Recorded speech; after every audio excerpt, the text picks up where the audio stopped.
Already మనకు నష్టం జరగడం ప్రారంభమైంది. అయినా కూడా మన రాష్ట్ర ముఖ్యమంత్రి స్పందించకపోవడం నిజంగా దుర్మార్గం. ఇది కేవలం తెలంగాణ ఆయన చేసేటటువంటి ద్రోహం తప్ప ఇంకోటి కాదని ఈ సందర్భంగా నేను తెలియజేస్తా ఉన్నాను. అదేవిధంగా చంద్రబాబు నాయుడు గారు మరి తెలంగాణలో కట్టేటటువంటి ప్రాజెక్టులకు వ్యతిరేకం కాదని ఆంధ్ర మంత్రివర్యులు రామానాయుడు గారు చెప్పడం జరిగింది. రామానాయుడు గారికి నేను ప్రత్యేకంగా గుర్తు చేస్తా ఉన్నాను. మేం తెలంగాణలో పాలమూరు రంగారెడ్డి కట్టుకున్నప్పుడు, కాళేశ్వరం ప్రాజెక్టు కట్టుకున్నప్పుడు మీరు పుంకలుగా ఆనాడు చంద్రబాబు నాయుడు గారు అధికారంలో ఉన్నప్పుడు కేంద్ర ప్రభుత్వానికి లేఖలు రాసిన విషయం రామానాయుడు గారు గుర్తుపెట్టుకోవాలి. మీరు సీనియర్ సభ్యులు, ఇదివరకు కూడా ఎమ్మెల్యేగా ఉన్నటువంటి వారు, మీరు దయచేసి ఆ ఉత్తరాలన్నీ కూడా చూసుకోండి.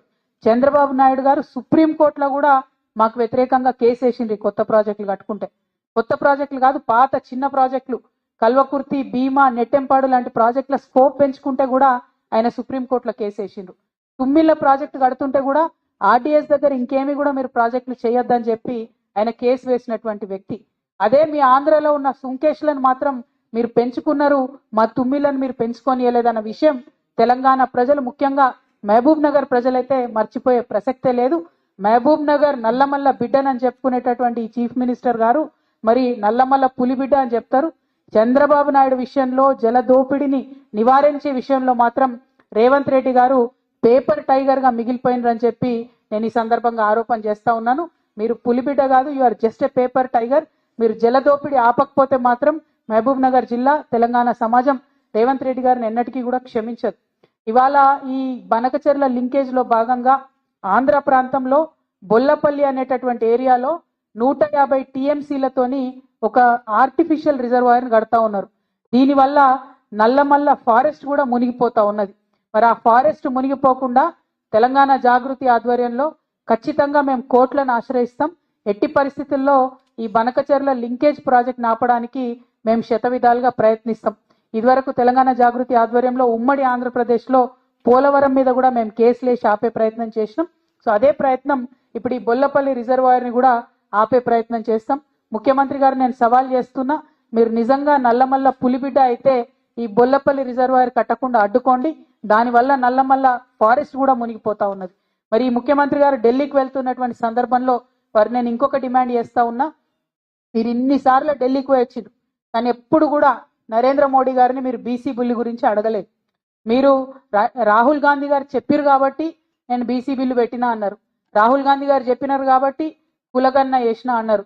కానీ మీరెప్పుడు మనస్ఫూర్తిగా మాత్రం బీసీలకు మద్దతు ఇవ్వడం లేదు. ఆ విషయం మీ వైఖరితో స్పష్టమవుతున్నది. నేను రేవంత్ రెడ్డి గారిని డిమాండ్ చేస్తా ఉన్నా, మీరు ఇవాళ ఢిల్లీకి పోతా ఉన్నారు, మళ్ళొకసారి హాఫ్ సెంచరీ దాటినట్టుంది, 51సారి కావచ్చు ఇది. మరి ముఖ్యమంత్రి గారికి కంగ్రాచులేషన్స్ కూడా చెప్పాలి.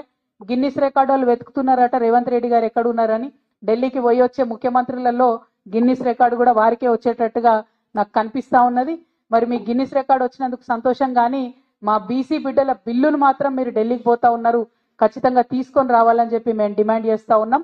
ఒకవేళ మీరు బీసీలకు 42% రిజర్వేషన్ ఇవ్వకుండా ఎలక్షన్లకు పోయేటట్టు అయితే ప్రతి గ్రామంలో ఉన్నటువంటి తెలంగాణలో ఉన్నటువంటి ప్రజాస్వామ్యవాదులందరినీ కూడా మేము రిక్వెస్ట్ చేసి 100ల కొద్ది నామినేషన్లు వేపిస్తాం.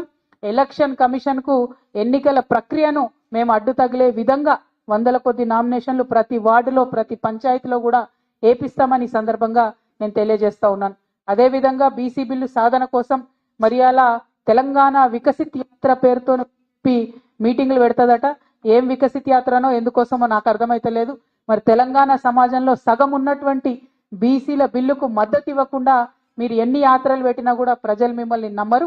కాబట్టి దయచేసి బీజేపీ నాయకత్వాన్ని నేను రిక్వెస్ట్ చేస్తా ఉన్నాను, ఇవాళ బాల్ మీ కోర్టులో ఉన్నది, మీరు నిర్ణయం తీసుకుంటే 42% రిజర్వేషన్ అమలవుతుంది.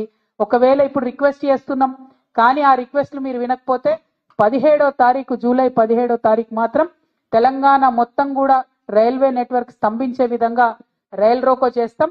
మేము రైళ్లలో ప్రయాణించే వారందరికీ కూడా రిక్వెస్ట్ చేస్తున్నాం, జూలై 16, 17, 18 మీరు కనుక ప్రయాణాలు పెట్టుకుంటే వాటిని వాయిదా వేసుకోండి. 16వ తారీఖు నుంచి మీరు ఎక్కడి నుంచైనా వస్తే తెలంగాణలో ఇరుక్కుంటారు. మరి 18వ తారీఖు నాడు మీరు ఎక్కడన్నా చేరుకోవాలనుకుంటే కూడా మీకు ఇబ్బంది అవుతుంది. కాబట్టి జూలై 16, 17, 18వ తారీఖు నాడు మాత్రం రైల్వే నెట్వర్క్ అంతా స్తంభిస్తుంది తెలంగాణలో. సో మీరు ఖచ్చితంగా ప్రయాణం వాయిదా వేసుకోవాలని కోరుతున్నాను.